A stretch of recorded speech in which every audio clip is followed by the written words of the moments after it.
Hello everyone, welcome to the ड्रोनाज। आज हम डिस्कस करेंगे कि क्यों हम एंथ्रोपोलॉजी को एज एन ऑप्शनल सिलेक्ट करें। पहले हमें जानना पड़ेगा कि व्हाट इज एंथ्रोपोलॉजी। देखो, anthropology it is the holistic study of human in time and space. तो रफली अगर हम बोले तो एंथ्रोपोलॉजी का जो डेफिनेशन हो गया वो हो गया ये। अब व्हाट इज होलिस्टिक? होलिस्टिक का मतलब क्या है? देखो, होलिस्टिक मतलब एज अ होल किसी सब्जेक्ट को स्टडी करना, उसको हम होलिस्टिक स्टडी बोलते हैं। अब एक सब्जेक्ट को एज अ होल स्टडी करने के लिए हमें कुछ पैरामीटर्स की जरूरत पड़ेगी। तो ये पैरामीटर्स कौन से होंगे? जो पैरामीटर्स को अगर हम स्टडी करें तो हम होलिस्टिक स्टडी बोल सकते हैं उसको। तो होलिस्टिक स्टडी करने के लिए 3 पैरामीटर्स चाहिए। एक हो गया हमारा फिजिकल पैरामीटर, एक हो गया मेंटल पैरामीटर, और तीसरा आ गया हमारा सोशल पैरामीटर। अगर हम किसी आदमी या किसी ह्यूमन को ये 3 पैरामीटर से स्टडी करें तो वो स्टडी को हम क्या स्टडी बोलेंगे? वो स्टडी को हम होलिस्टिक स्टडी बोलेंगे। अब एंथ्रोपोलॉजी में हम ह्यूमन का होलिस्टिक स्टडी किसके रेस्पेक्ट में कर रहे हैं? टाइम और स्पेस के रेस्पेक्ट में ये होलिस्टिक स्टडी हो रहा है। टाइम का मतलब क्या है? यहाँ पे टाइम मतलब जियोलॉजिकल टाइम का बात यहाँ पे हो रहा है। मान लो होमो इरेक्टस, ये होमो इरेक्टस का नाम हमने सबने सुना है, होमो इरेक्टस। और इसके साथ अगर हम होमो सैपियंस को कंपेयर करें तो हम क्या पाएंगे कि होमो सैपियंस और होमो इरेक्टस के बीच में जो फिजिकल कैरेक्टरिस्टिक्स होगा वो फिजिकल कैरेक्टरिस्टिक्स डिफरेंट होंगे। होमो इरेक्टस और होमो सैपियंस के अंदर जो मेंटल कैरेक्टरिस्टिक्स होगा वो मेंटल कैरेक्टरिस्टिक्स भी डिफरेंट होंगे। और होमो इरेक्टस के साथ होमो सैपियंस का सोशल कैरेक्टरिस्टिक भी डिफरेंट होंगे। तो यहाँ पे हमने क्या किया? यहाँ पे हमने होलिस्टिक स्टडी किया। किसका होलिस्टिक स्टडी किया? ह्यूमन का होलिस्टिक स्टडी किया। किसके रेस्पेक्ट में किया? टाइम के रेस्पेक्ट में किया। अब आते हैं हम स्पेस के रेस्पेक्ट में। स्पेस मतलब यहाँ पे ज्योग्राफिकल स्पेस का बात यहाँ पे हो रहा है। ज्योग्राफिकल स्पेस मतलब मान लो अगर हम अमेरिकन पॉपुलेशन के साथ इंडियन पॉपुलेशन को कंपेयर करें तो हम क्या पाएंगे कि अमेरिकन पॉपुलेशन के साथ इंडियन पॉपुलेशन का फिजिकल क्राइटेरिया अलग होगा, अमेरिकन पॉपुलेशन के साथ इंडियन पॉपुलेशन का मेंटल क्राइटेरिया अलग होगा, और अमेरिकन पॉपुलेशन के साथ इंडियन पॉपुलेशन का सोशल या ये जो समाज ये तैयार कर रहा है ये समाज भी डिफरेंट होंगे। तो यहाँ पे हमने क्या किया? होलिस्टिक स्टडी किया। किसका होलिस्टिक स्टडी यहाँ पे हुआ? ह्यूमन का होलिस्टिक स्टडी हुआ। किसके रेस्पेक्ट में हुआ? स्पेस के रेस्पेक्ट में हुआ। तो एंथ्रोपोलॉजी में हम क्या करते हैं? यहाँ पे हम होलिस्टिक स्टडी करते हैं। इसका ह्यूमन का, इसके रेस्पेक्ट में टाइम और स्पेस के रेस्पेक्ट में हम ये होलिस्टिक स्टडी कर रहे हैं। तो एंथ्रोपोलॉजी एज अ होल अगर हमें बताना पड़े तो एंथ्रोपोलॉजी में हम ह्यूमन को स्टडी करते हैं, उसका 3 एस्पेक्ट से, फिजिकल, मेंटल और सोशल एस्पेक्ट से। ये फिजिकल फीचर्स क्या है ह्यूमन का? जब ह्यूमन ह्यूमन नहीं था तो फिजिकल फीचर क्या था, तब उनका मेंटल क्राइटेरिया क्या था, और उनका जो समाज वो जो डेवलप्ड हुआ था उस समय वो समाज कैसा था, ये सब कुछ हम एंथ्रोपोलॉजी में पढ़ते हैं। ठीक है। अब एंथ्रोपोलॉजी हम क्यों ले? एंथ्रोपोलॉजी किसको बोलते हैं ये तो हमें पता चल गया। अब एंथ्रोपोलॉजी हम क्यों ले? उसका पहला रीजन है कि anthropology is a science based subject. अब साइंस बेस्ड सब्जेक्ट मतलब यहाँ पे स्कोरिंग अपॉर्चुनिटीज बहुत ज्यादा है। देखो, पेपर 1 और पेपर 2 दोनों पेपर में हमारा ये एंथ्रोपोलॉजी का ऑप्शनल पेपर आता है। पेपर 1 और पेपर 2 ये हम सबको पता है। Paper 1 paper 2, paper 1 carries 200 marks एवं paper 2 carries 200 marks. So 200 marks each for paper 1 and paper 2। जब हम पेपर 1 देखेंगे, पेपर 1 में हमें 3 ग्रुप मिलेंगे। पहला ग्रुप ए, जहां पे 30 मार्क्स का 3 क्वेश्चंस हमें करना है, ऑप्शंस मिलेंगे 4। टोटल यहां पे हो गया 90 मार्क्स। फिर आता है ग्रुप बी। ग्रुप बी में भी 30 मार्क्स का 3 क्वेश्चंस करना है। ऑप्शंस यहां पे भी 4 मिलेंगे, यहां पे हो गया 90 मार्क्स। और फिर आता है ग्रुप सी, जहां पे हमें 10 मार्क्स का 2 क्वेश्चंस करना है। यहां पे भी ऑप्शंस हमें मिलता है 4, टोटल हो गया 20 मार्क्स। तो ऐसे ये 200 मार्क्स डिवाइडेड होता है पेपर 1 में। पेपर 2 अगर हम देखें तो पेपर 2 में हमारा ऑल टोटल 2 ग्रुप्स मिलते हैं। पहला ग्रुप ग्रुप ए, जहां पे 40 मार्क्स का 3 क्वेश्चंस हमें करना है, 120। और फिर आता है ग्रुप बी, जहां पे 40 मार्क्स का 2 क्वेश्चंस हमें करना है, टोटल हो गया 80। तो ऐसा पेपर 2 हमारा ऐसे डिवाइडेड है मार्क्स। पेपर 2 का मार्क्स ऐसे डिवाइडेड है। अब देखो, कोई कोई ये सोचेगा कि 30 मार्क्स का एक क्वेश्चन या 40 मार्क्स का एक क्वेश्चन, ध्यान में रखना है कि 30 मार्क्स का फुल एक क्वेश्चन नहीं आता है। यहाँ पे पार्ट क्वेश्चन रहता है। आइदर 10 नंबर का 3 पार्ट क्वेश्चन पेपर 1 में मिलेगा, और यहाँ पे 15 मार्क्स का 2 पार्ट क्वेश्चंस मिलेंगे 30 मार्क्स के लिए। तो हाईएस्ट मार्क्स जो हमें लिखना है वो हो गया 15 marks each for each question. Paper 2 अगर हम देखें तो पेपर 2 में भी वही बात है कि 10 मार्क्स का 4 पार्ट क्वेश्चन आता है ज्यादातर 40 मार्क्स के लिए, या फिर 20 मार्क्स का 2 क्वेश्चंस आते हैं 40 मार्क्स के लिए। तो पेपर 2 में हाईएस्ट कितना लिखना है, 20 मार्क्स के लिए लिखना है। अब 15 मार्क्स 20 मार्क्स के लिए कितना पेजेस लिखना है, ये भी डाउट होता है किसी किसी को। देखो, पेजेस के ऊपर नंबर डिसाइडेड नहीं होता है। तुम क्या लिख रहे हो, तुम्हारा मैटर क्या है, तुम सही लिख रहे हो या गलत लिख रहे हो, इसके ऊपर तुम्हारा जो नंबर होगा वो वैरी करेगा। ठीक है। और एक बात बता दूं कि बुक्स तो बहुत सारे हैं मार्केट में, वो बुक्स पढ़ के ही नोट बना हुआ है, और वो नोट्स पढ़ के ही आप लिखोगे। तो जो जितना खुद के भाषा में लिख पाएगा वो उतना ज्यादा नंबर स्कोर कर पाएगा। क्योंकि अगर कोई बुक से रट के पूरा का पूरा छाप दे जाके कॉपी में, तो ये तो एग्जामिनर जो है वो भी तो वही बुक पढ़ के आए हैं, तो उनको तो पता चल जाएगा कि आप कौन से बुक से लिखे हो। तो खुद के भाषा में लिखना, जो नोट आपको दिया जाएगा वो नोट को आपको खुद के भाषा में लिखना है। एक इंडिविजुअलिटी लाना है आपके क्वेश्चन में या फिर आपके आंसर्स में। ठीक है।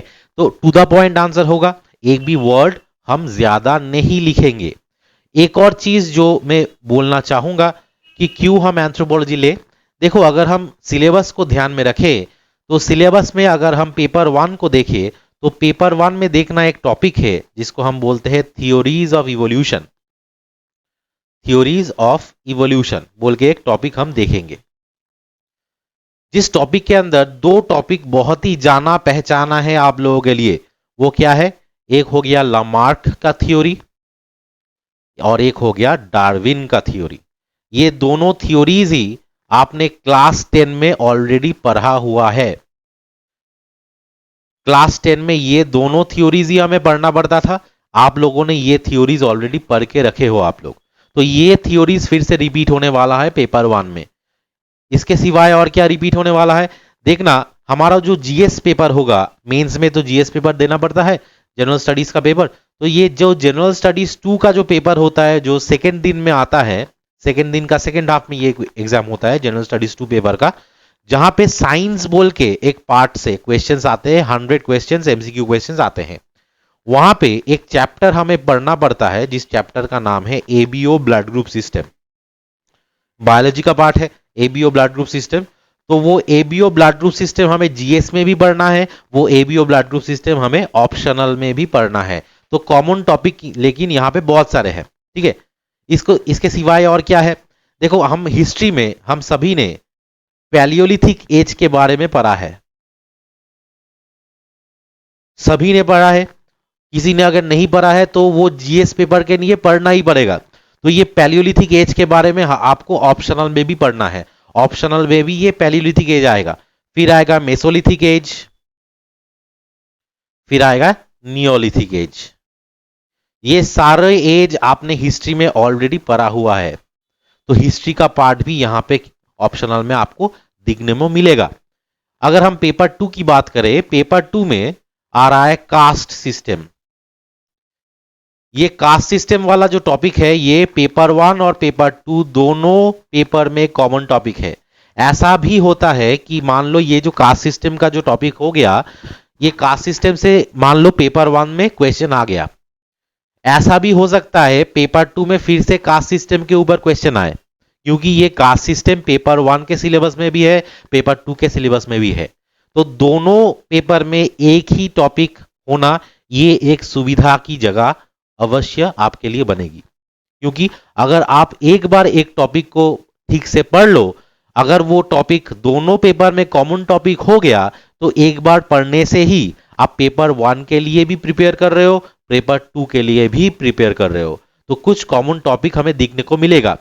और क्या मिलेगा, ये जो पैलियोलिथिक, मेसोलिथिक और नियोलिथिक के बारे में अभी बोला, जो प्री हिस्ट्री या हिस्ट्री का पार्ट है, वो सेम टू सेम टॉपिक आपको पेपर 2 में भी दिखने को मिलेगा। इसके सिवाय और क्या होगा, आईवीसी या जिसको हम इंडस वैली सिविलाइजेशन बोलते हैं, वो भी हिस्ट्री का टॉपिक आप सभी ने पढ़ा हुआ है। अगर नहीं भी पढ़ोगे तो जनरल स्टडीज पेपर के लिए पढ़ना ही पड़ेगा, और वो सेम टॉपिक आपको ऑप्शनल में भी हेल्प करेगा। तो इंडस वैली सिविलाइजेशन भी यहाँ पे है।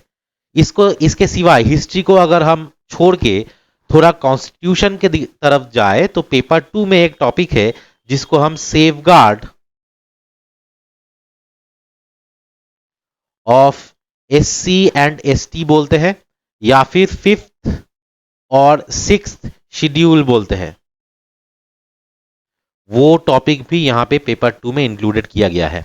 तो एंथ्रोपोलॉजी में जैसे बायोलॉजी का पार्ट है, जैसे हिस्ट्री का पार्ट है, वैसे ही हमारा कॉन्स्टिट्यूशन का भी पार्ट वहाँ पे मौजूद है। तो आप लोगों में जो जो जनरल स्टडीज पेपर जो भी ठीक से पढ़ाई करोगे, उसके साथ ही आपका ऑप्शनल का पढ़ाई भी थोड़ा थोड़ा होता जाएगा, अगर आप एंथ्रोपोलॉजी को एज एन ऑप्शनल ऑप्ट करें तो ही, नहीं तो नहीं होगा, नहीं तो आपको दोबारा से नया नया चीजें पढ़ना पड़ेगा। तो एंथ्रोपोलॉजी ऑप्शनल लेने से ये एक फायदा आपको मिल रहा है।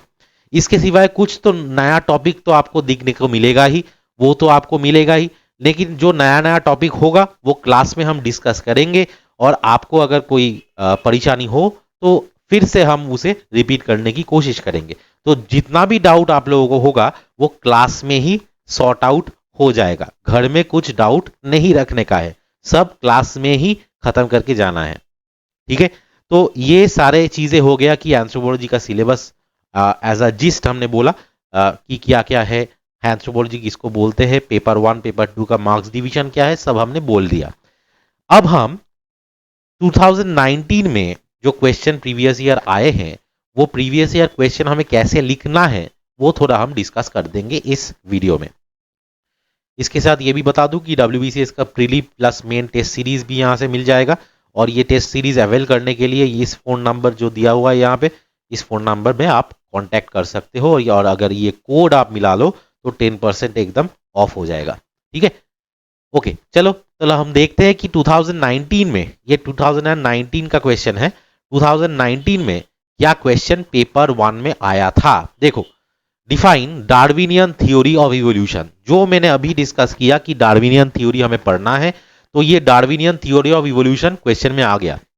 फिर आपको पूछ रहा है कि discuss the evolutionary change which reference to the skull with context to human evolution, define synthetic theory of modern evolution, और इसका मार्क्स डिवीजन था 10 + 10 + 10, टोटल 30, क्योंकि ये पेपर 1 का टॉपिक है। ओके, तो यहाँ पे पहला जो पार्ट है डिफाइन डार्विनियन थ्योरी इवोल्यूशन, वहां पे पहले हमें क्या देना है कि डिस्कवर किसने किया था। पहले एक इंट्रोडक्शन का पार्ट जाएगा कि ये डार्विनियन थ्योरी डिस्कवर किसने किया था। हम सबको पता है कि डार्विन ने किया था, और डार्विन का बुक का नाम क्या है, डार्विन का बुक का नाम है origin of species by means of natural selection, right. इसके बाद हमें डायरेक्ट चला जाना है कि डार्विन का थ्योरी क्या है। पहले ही हमने बोला है कि एक भी वर्ड एक्स्ट्रा नहीं लिखना है। तो डार्विन का थ्योरी जो है, जैसे कि प्रोडिगैलिटी of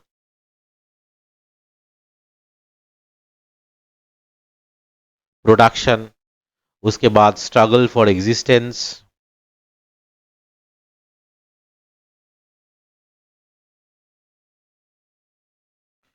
survival of the fittest, ये सारे चीजें आपको लिखना पड़ेगा। और याद से ध्यान से हमें सब कुछ पॉइंट वाइज लिखना है, 1 2 3 4 करके पॉइंट वाइज लिखना है, क्योंकि पॉइंट वाइज नंबर ज्यादा कैरी करेगा।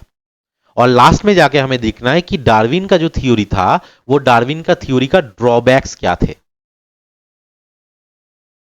ये ड्रॉबैक्स हमें लिखना पड़ेगा। ये लिख के हमारा 10 नंबर का क्वेश्चन कंप्लीट होगा। राइट। नेक्स्ट आपको बोल रहा है discuss the evolutionary change with reference to skull with context to human evolution.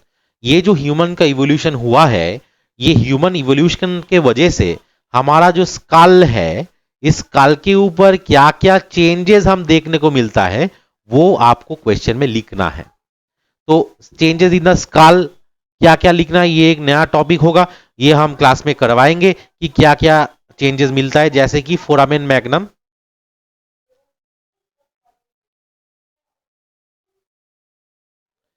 At the centre, centre में मिलता है फोरामेन मैग्नम। किसको बोलते हैं फोरामेन मैग्नम, ये हम क्लास में डिस्कस करेंगे, कोई चिंता की विषय नहीं है। तो फोरामेन मैग्नम सेंटर में है, और क्या क्या फीचर्स है सब हम पॉइंट वाइज लिखते लिखते जाएंगे।